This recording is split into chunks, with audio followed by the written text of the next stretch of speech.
You ask Tiger to solve. This deals with linear equations with one unknown.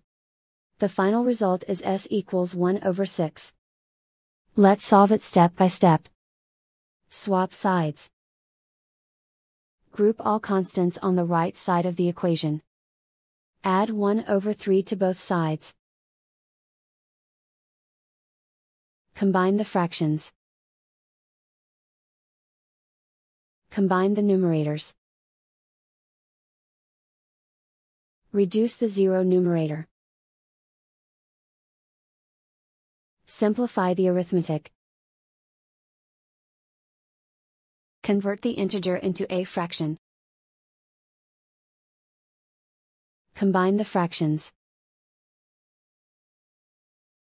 Combine the numerators.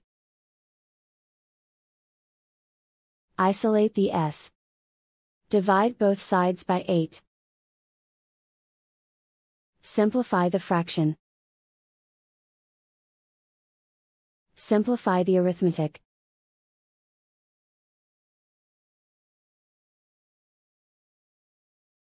And so the final result is s equals 1 over 6.